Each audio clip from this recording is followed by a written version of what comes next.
ইসরায়েলের একজন সাবেক জ্যেষ্ঠ প্রতিরক্ষা কর্মকর্তা একটি সংবাদ মাধ্যমকে জানিয়েছেন, ইসরায়েলের প্রত্যক্ষ সামরিক ব্যয় প্রতিদিন প্রায় ৭২,৫০,০০,০০০ ডলার।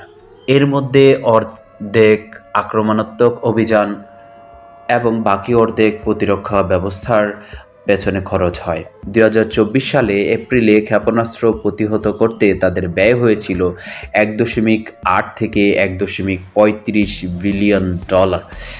এছাড়া গাজা ও লেবাননের বৃহত্তর সংঘাতের জন্য ইসরায়েলের দৈনিক প্রায় ১৩,৩০,০০,০০০ ডলার খরচ হয়েছে।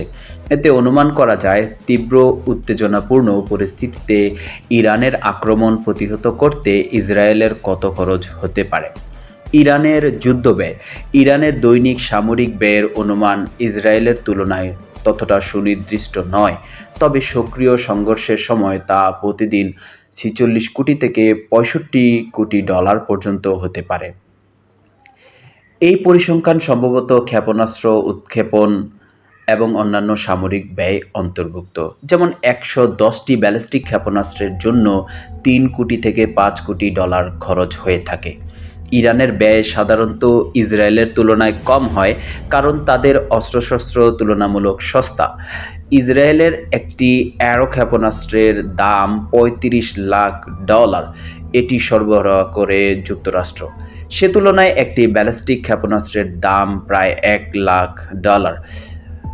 উভয় দেশই উল্লেখযোগ্য অর্থনৈতিক চাপের সম্মুখীন। ইসরায়েলের ২০২৪ সালের বাজেট ঘাটতির জিডিপির ৮% ছিল।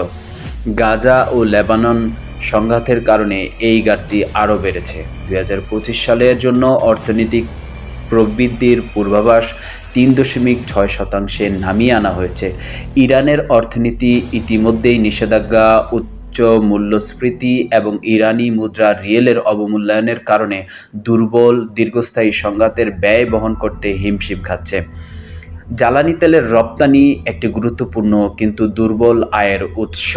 ২০২৩ সালে ৩৫ বিলিয়ন ডলার জ্বালানি তেল রপ্তানি করেছে। উল্লেখ্য, এই পরিসংখ্যানগুলো আনুমানিক, কারণ সংঘাতের পর্যায় অনুসারে ব্যয় ভিন্ন হয়, যেমন ক্ষেপণাস্ত্র হামলা বনাম কম তীব্রতার অভিযান।